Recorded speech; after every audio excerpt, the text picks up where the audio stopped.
Hello and welcome back to my channel. यूँ तो कोलकाता इतिहास का काफ़ी बड़ा रोचक और तथ्यों से भरा हुआ है, लेकिन यहाँ हावड़ा ब्रिज की बात किए बिना शहर की कहानी पूरा नहीं होती। यह ब्रिज हुगली नदी पे बना हुआ है, जो हावड़ा और कोलकाता को साथ में जोड़ता है। यह एक इंजीनियर के लिए बहुत ही चैलेंज वाला टास्क था, जो इस हावड़ा ब्रिज के ऊपर जो नदी बना है, जो 1942 में काम इसका चालू हुआ था। तो यह इंजीनियर का इतना ये था कि जैसे इसके ऊपर 2 पिलर सब पे रुका हुआ है और बीच में कोई भी सपोर्ट नहीं है, और बीच में देखिए इसमें ना कोई नट बोल्ट का कुछ का भी ये नहीं किया है, सिर्फ रिपीट के ऊपर रखा हुआ है। और यह उस टाइम का टाइम है कि अब इसके ऊपर दिन भर में कम से कम लाखों लोग जाते आते हैं और लाखों गाड़ियाँ जाती आती हैं, लेकिन फिर भी आज तक ये टिका हुआ है। और ये सेकेंड वर्ल्ड वार में 1942 से 43 में इसके ऊपर वर्ल्ड वार के टाइम पे बम भी गिराया गया था, लेकिन वो साइड में गिर गया था और ये ब्रिज बच गया।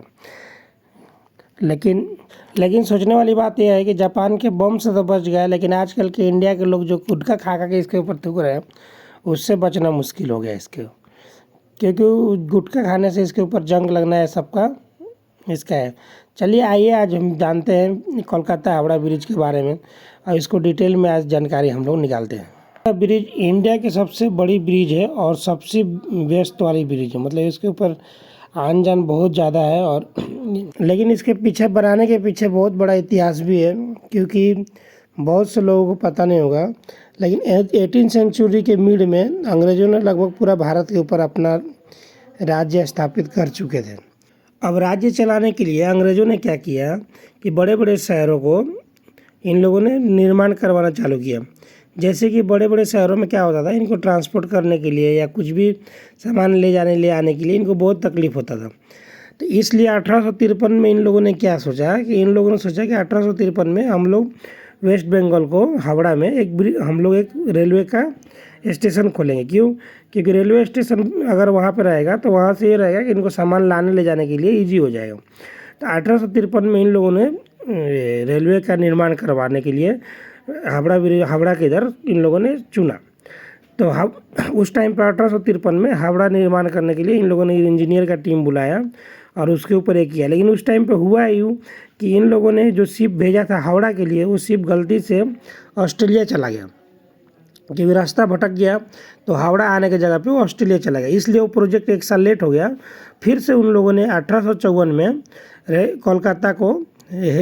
कोलकाता में रेलवे का निर्माण करवाया, सब इंजीनियर को बुला करके वहाँ से ये किया। लेकिन यहाँ पे मेन दिक्कत ये हो रहा था कि हावड़ा और कोलकाता इसको जोड़ने के लिए बीच में आ रहा था हुगली नदी। अब ये हुगली नदी इतना इन लोगों को दिक्कत कर रहा था, क्योंकि इनको जो भी सामान कोलकाता से हावड़ा लेके जाना है तो इनको शिप लग रहा था, और हावड़ा से कोलकाता लेके जाना है तो उसके लिए भी शिप। लेकिन मेन दिक्कत ये आ रहा था, जब बारिश का सीज़न होता था तो हुगली नदी भर जाती थी, और हुगली नदी भरने की वजह से इनको ट्रांसपोर्ट करने के लिए बहुत दिक्कत होता था। क्योंकि हुगली नदी जब भरती थी तो इतना उफान मारती थी कि वहाँ से कोई भी शिप को जाना आना मतलब बहुत कठिन होता था। और हुगली नदी भरने की वजह से क्या होता था कि पानी हर जगह पे पहुँच जाता था, और कितने शिप इसके अंदर डूब भी जाती थी बारिश के टाइम पे।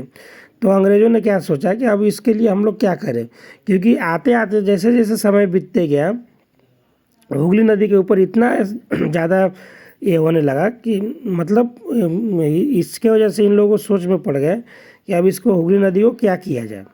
तो उस टाइम पे जब इन लोगों ने हुगली नदी के ऊपर सोचा, तो इन लोगों ने सोचा कि अब इसके ऊपर एक कोई बांध बांधते हैं कि जिससे शिप या जो भी ये रहेगा वो भी जा आ सके, और बांध की वजह से हम लोग जब भी बारिश का सीज़न आएगा तो बांध का हम लोग आगे क्या ये कर सकते। तो 1855 में इन लोगों ने बांध के लिए इंजीनियर का टीम बुलाया, और बांध बनवाने के लिए किस टाइप का हम लोग इसके ऊपर निर्माण करें, उसके ऊपर इन लोगों ने बात किया। लेकिन 1862 को जैसे इसके ऊपर इंजीनियर लोगों ने अपना ये किया, तो उसके इंजीनियर जो थे वो ये काम जॉर्ज टर्नबुल को दिया गया। अब यह क्या किए, इन्होंने इसके ऊपर प्रोजेक्ट के ऊपर अपना काम करना चालू किए। तो हावड़ा रेलवे स्टेशन का निर्माण इन्होंने ही करवाया था, तो इनको ही हुगली नदी का भी ये इनको ही दिया गया कि आप इनके ऊपर निर्माण करवाए। इन्होंने क्या किया, इन्होंने ये तो गवर्नमेंट ने 1862 को इसको ये किया, तो इन्होंने 18 मार्च को उसके ऊपर रिपोर्ट इन्होंने सबमिट किया।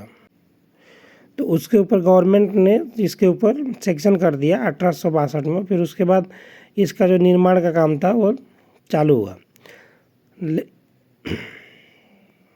तो इन सब का एक करके इन्होंने पॉन्टून ब्रिज का निर्माण करने का डिसीजन लिया। पॉन्टून ब्रिज का यह फ़ायदा था कि जैसे बारिश का सीज़न आए तो अपने आप ऊपर आ जाएगा। कोई शिप या कोई जहाज़ जाने का टाइम आए, मतलब लेके जाना हो, तो बीच का पार्ट उसका हटा देंगे और उसके बाद फिर वापस वहाँ पे ला के रख देंगे। इससे फ़ायदा ये होता था कि जैसे बारिश का सीज़न आएगा वैसे ही ऊपर उठ जाएगा, बारिश का सीज़न कम होगा फिर अपने आप नीचे आ जाएगा। अब इसके ऊपर का जो भी काम रहेगा वो होते रहेगा। तो ये सोच के इन लोगों ने पॉन्टून ब्रिज का निर्माण करने का उस टाइम पे डिसीजन लिया। अब पॉन्टून ब्रिज के लिए जो सामान था वो सामान लाने के लिए और उसके ऊपर डिजाइन करने के लिए, लेकिन पॉन्टून ब्रिज का ये फ़ायदा था कि वो ब्रिज अपने आप हिसाब से सेट हो जाता था। तो ये ब्रिटेन से, इसका जो पार्ट था वो ब्रिटेन से बन के आने वाला था। तो ब्रिटेन में उस टाइम पे जब आ रहा था 20 मार्च 1874 को बारिश की वजह से इसका आधा से ज़्यादा पार्ट ख़राब हो गया। फिर इसके ऊपर निर्माण के लिए ये किए, लेकिन उसी टाइम पे एक शिप जा रहा था, शिप जाके उसको टक्कर मार दिया। उसकी वजह से उसका आधा पोर्शन 200 फीट तक बर्बाद हो गया। फिर इसका 1874 में फिर से इसके निर्माण के लिए, मतलब आगे का फिर से सोचे कि इसके ऊपर क्या किया जाए। तो इसका कॉस्ट लगा 22 लाख रुपए उस टाइम पे। तो यह ब्रिज 1528 फीट लंबा और 62 फीट चौड़ा बनाने का निर्णय हुआ और 7 फीट लोगों को जाने आने के लिए बनाया गया। तो 17 अक्टूबर 1874 को इसके ऊपर डिसीजन हुआ कि ब्रिज के ऊपर निर्माण का काम फिर से चालू हो जाए। और ये ब्रिज का वही ये था कि इसका मेन इशू, मतलब जो गवर्नमेंट का आ रहा था कि यहाँ पे शिप कैसे आएगा। तो इसका जो बीच का हटने का जो पार्ट था उसकी वजह से गवर्नमेंट भी इसको सपोर्ट किया। ईस्ट इंडिया कंपनी, मतलब जो ब्रिटिश का गवर्नमेंट था, उसने सपोर्ट किया। फिर उसको ये पॉन्टून ब्रिज के ऊपर का निर्माण चालू हो गया और पब्लिक के लिए वो एक अच्छा हो गया। मतलब एक ऐसा फर्स्ट टाइम हुआ था कि एक ब्रिज की वजह से मतलब लोगों का पब्लिक आना जाना ये सब ये हो गया। ये हुगली नदी पे पहली बार चीज़ बना कोलकाता में। लेकिन उसके ऊपर, कोलकाता के ऊपर इतना बोझ था कि इतना ये था कि कोलकाता से हर जगह पे सामान जाता आता था। तो उसकी वजह से इसके ऊपर बहुत ज़्यादा भीड़ रहने लगा और ब्रिज के जो भी है वो धीरे धीरे डैमेज होने लगा। फिर इसके ऊपर चीफ इंजीनियर लोगों ने बैठ करके इसके ऊपर फिर से एक डिसीजन लिया कि इसको क्या किया जाए क्या नहीं किया जाए, क्योंकि ब्रिज धीरे धीरे डैमेज हो रहा था। तो 1882 में इस ब्रिज के ऊपर फिर से इन लोगों ने प्लानिंग करने के लिए बोला गया कि इस ब्रिज को कुछ अलग से चेंज करो, क्योंकि इसके ऊपर यातायात और इतना पब्लिक हो गई, जाने आने लगी थी कि ब्रिज के ऊपर धीरे धीरे डैमेज होना चालू हो गया था। तो और धीरे धीरे रेलवे का भी निर्माण मतलब बढ़ते जा रहा था। और उसकी वजह से क्या हुआ था, 20वीं सेंचुरी में जो भी कोलकाता का था वहाँ पे बहुत इतना ज़्यादा ही ये हो गया था कि जो, क्योंकि कोलकाता क्या था उस टाइम के लिए कैपिटल बन चुका था और इकोनॉमिक सेंटर था कोलकाता, क्योंकि हर जगह का जो भी चीज़ था वो यहीं पे आता था।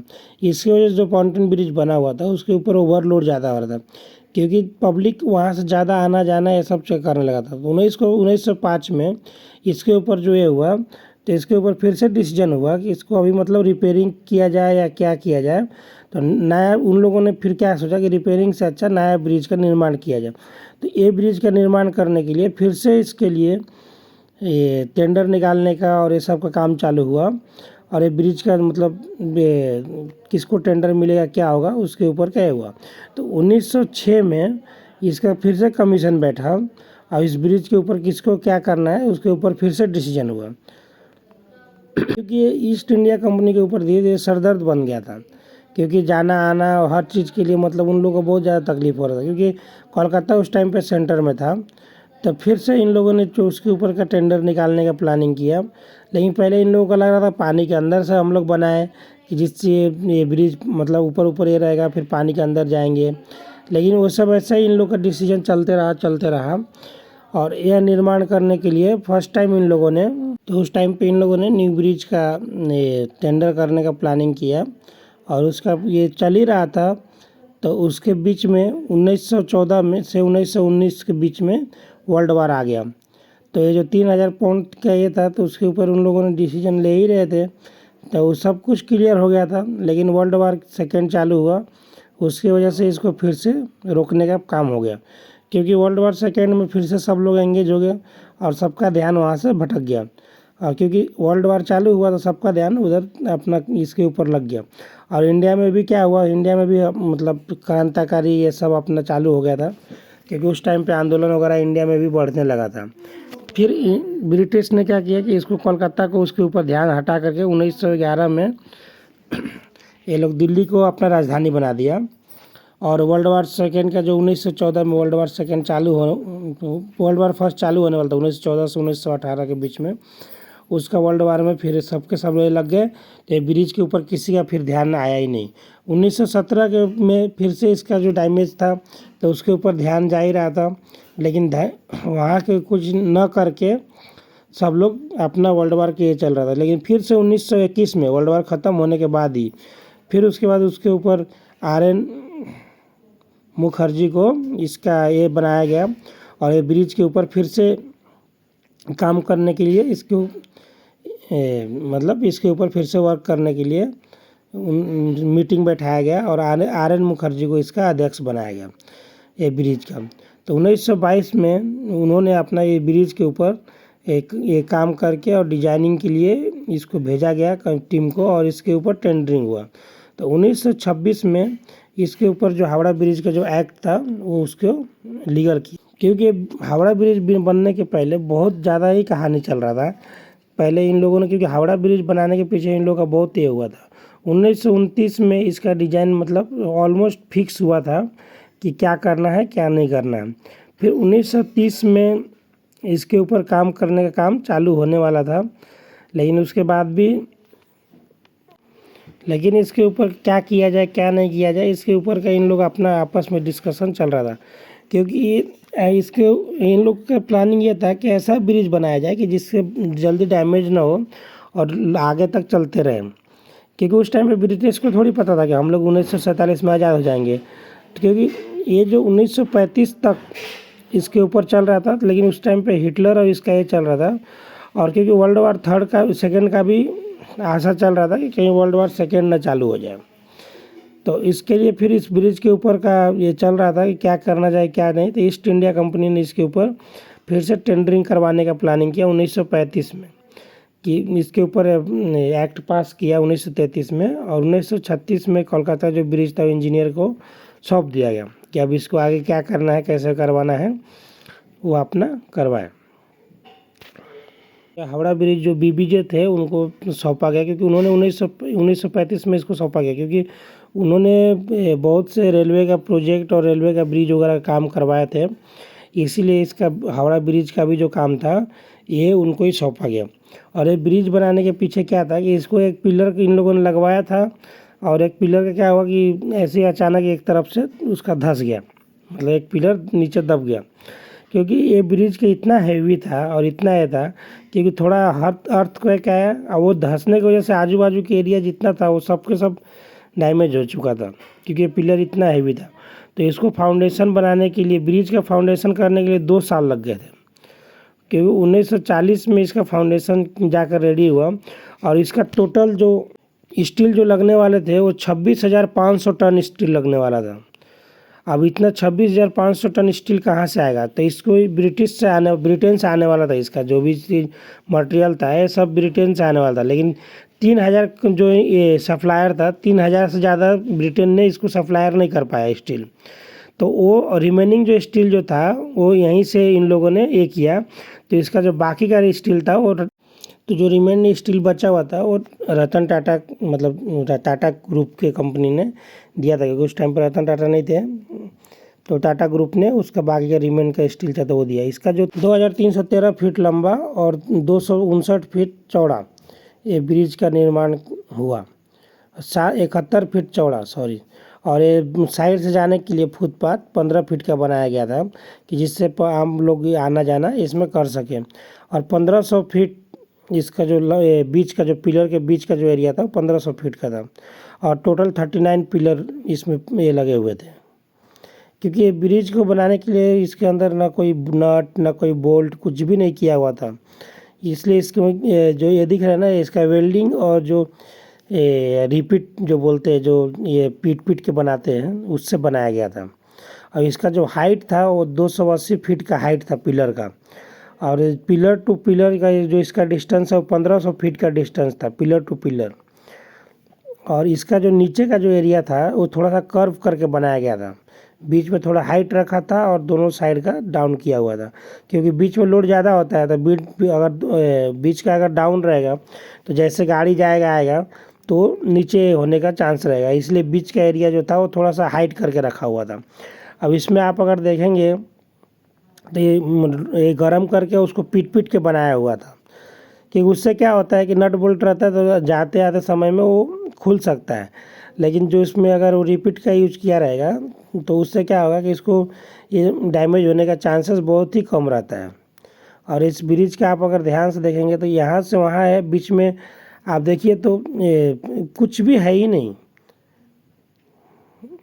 तो इस ब्रिज के पीछे बहुत ही ज़्यादा मेहनत और बहुत ही ज़्यादा ये हुआ था।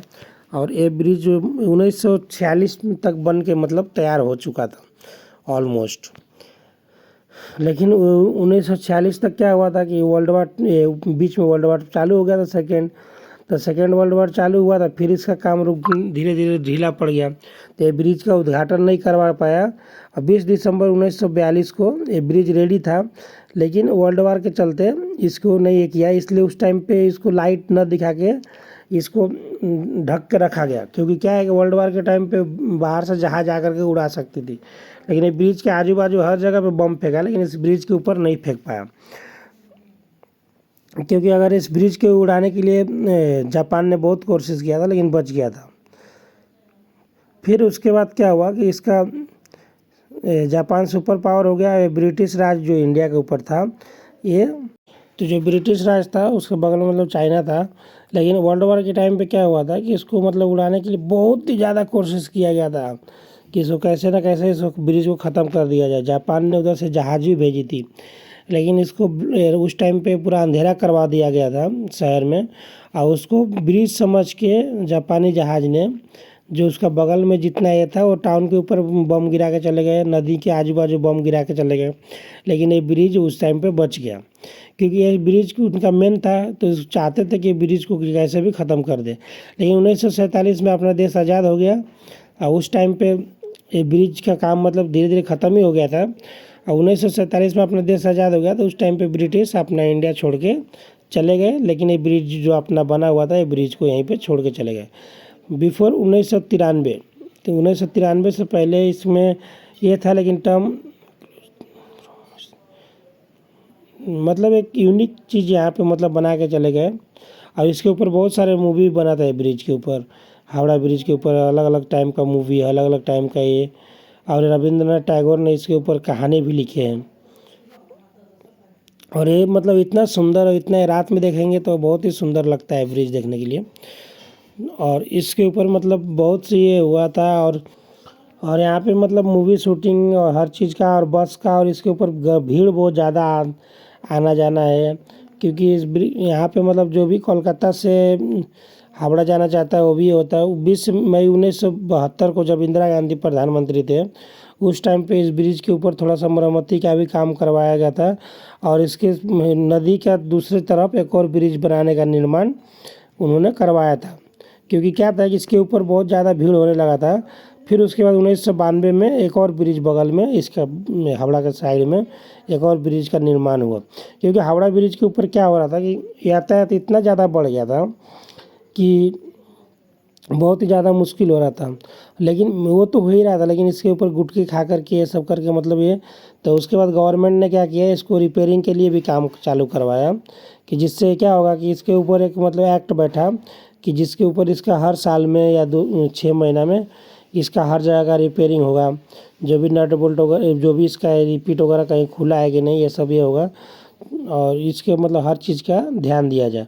लेकिन 2008 में इसके ऊपर एक जहाज़ टकरा गया था, नीचे से पानी जहाज़, जो इसकी वजह से कुछ हुआ नहीं, लेकिन थोड़ा सा ये ब्रिज का बेंड हो गया था और नीचे का 2 ये डैमेज हो गया था। फिर उसके बाद रिपेयरिंग हुआ, और उसके बाद इसको फिर से इसको चालू हो गया। और इसके ऊपर जो भी डैमेज हुआ था उसके ऊपर स्टील बैठा के फिर से चालू करा के दिया गया ब्रिज को।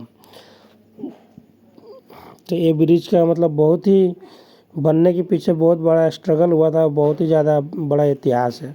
अब इसका नीचे का देखो तो नीचे का ये धीरे धीरे बोल्ट वगैरह हो रहा है, तो रिपेयरिंग करने का अच्छा काम चल रहा है।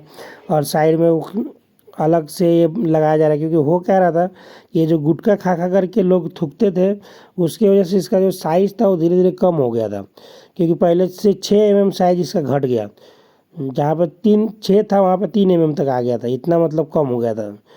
क्योंकि गुटखा खाने से क्या हो रहा था कि इसको लोग मतलब जब इंजीनियर ने पता किया कि इसका साइज़ कम क्यों होते जा रहा था, तो उसको बाद में मालूम चला कि ये जो गुटखे का जो जंग है उसकी वजह से ब्रिज का जो भी साइज़ है उसके ऊपर धीरे धीरे कम होते गया।